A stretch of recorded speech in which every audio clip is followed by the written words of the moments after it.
വിശുദ്ധ മത്തായിയുടെ സുവിശേഷം 2-ാം അധ്യായം 1 മുതൽ 23 വരെയുള്ള വാക്യങ്ങൾ. ജ്ഞാനികളുടെ സന്ദർശനം. ഹെരോദോസ് രാജാവിൻ്റെ കാലത്ത് യൂദയായിലെ ബെത്ലഹേമിൽ യേശു ജനിച്ചപ്പോൾ പൗരസ്ത്യ ദേശത്ത് നിന്ന് ജ്ഞാനികൾ ജെറുസലേമിലെത്തി. അവർ അന്വേഷിച്ച്, എവിടെയാണ് യഹൂദന്മാരുടെ രാജാവായി ജനിച്ചവൻ? ഞങ്ങൾ കിഴക്ക് അവൻ്റെ നക്ഷത്രം കണ്ട് അവനെ ആരാധിക്കാൻ വന്നിരിക്കുകയാണ്. ഇത് കേട്ട് ഹെരോദോസ് രാജാവ് അസ്വസ്ഥനായി.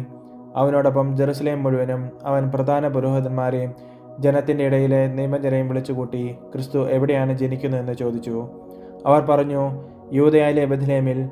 പ്രവാചകൻ എഴുതിയിരിക്കുന്നു, യൂദയായിലെ ബെത്ലഹേമേ, നീ യൂദയായിലെ പ്രമുഖ നഗരങ്ങളിൽ ഒട്ടും താഴെയല്ല. എൻ്റെ ജനമായ ഇസ്രായേലിനെ നയിക്കുവാനുള്ളവൻ നിന്നിൽ നിന്നാണ് ഉത്ഭവിക്കുക. അപ്പോൾ ഹെരോദോസ് ആ ജ്ഞാനികളെ രഹസ്യമായി വിളിച്ച് നക്ഷത്രം പ്രത്യക്ഷപ്പെട്ടതെപ്പോഴെന്ന് സൂക്ഷ്മമായി ആകാംക്ഷയോടെ അന്വേഷിച്ചറിഞ്ഞു. അവൻ അവരെ ബെത്ലഹേമിലേക്ക് അയച്ചുകൊണ്ട് പറഞ്ഞു, പോയി ശിശുവിനെ പറ്റി സൂക്ഷ്മമായി അന്വേഷിക്കുക. അവനെ കണ്ടു കഴിയുമ്പോൾ ഞാനും ചെന്ന് ആരാധിക്കേണ്ടതിന് എന്നെയും അറിയിക്കുക.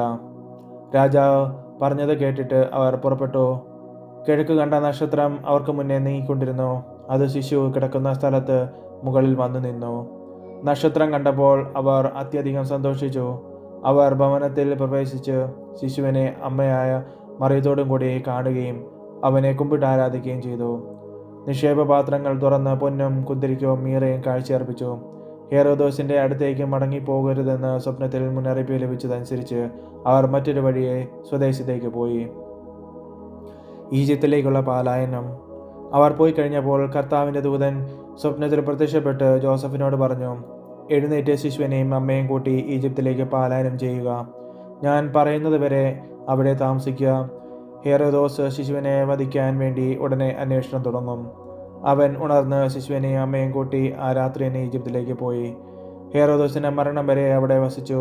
ഈജിപ്തിൽ നിന്ന് ഞാൻ എൻ്റെ പുത്രനെ വിളിച്ചു എന്ന് പ്രവാചകനിലൂടെ കർത്താവ് അരുളി ചെയ്ത് പൂർത്തിയാകാനാണ് ഇത് സംഭവിച്ചത്.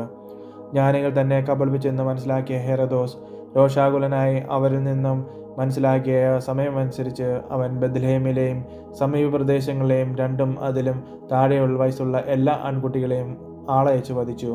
ഇങ്ങനെ ജെറമിയ പ്രവാചകൻ വഴി അരുളി ചെയ്യപ്പെട്ടത് പൂർത്തിയായി. റോമയിൽ ഒരു സ്വരം വലിയ കരച്ചിലും മുറിവിളയും.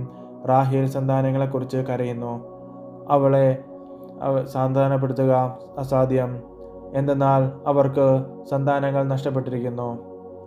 തിരിച്ചുവരവ്. ഹെരോദോസിൻ്റെ മരണശേഷം ഈജിപ്ത് വെച്ച് കർത്താവിൻ്റെ ദൂതൻ ജോസഫിന് സ്വപ്നത്തിൽ പ്രത്യക്ഷപ്പെട്ട് പറഞ്ഞു, എഴുന്നേറ്റ് ശിശുവിനെയും അമ്മയും കൂട്ടി ഇസ്രായേൽ ദേശത്തേക്ക് മടങ്ങുക. ശിശുവിനെ വധിക്കാൻ ശ്രമിച്ചവർ മരിച്ചു കഴിഞ്ഞു. അവൻ എഴുന്നേറ്റ് ശിശുവിനെയും അമ്മയും കൂട്ടി ഇസ്രായേൽ ദേശത്തേക്ക് പുറപ്പെട്ടു. മകൻ അർക്കലോവസ് ആണ് പിതാവായ ഹെരോദോസിൻ്റെ സ്ഥാനത്ത് യൂദയായിൽ ഭരിക്കുന്നതെന്ന് കേട്ടപ്പോൾ അവിടേക്ക് പോകാൻ ജോസഫിന് ഭയമായി.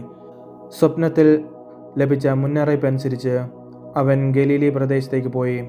അവൻ നസ്രായൻ എന്ന് വിളിക്കപ്പെടുമെന്ന് പ്രവാചകൻ വഴി അരുളി ചെയ്യപ്പെട്ടത് നിവൃത്തിയാകുവാൻ നസ്രത്ത് എന്ന പട്ടണത്തിൽ അവൻ ചെന്ന് പാർത്തു.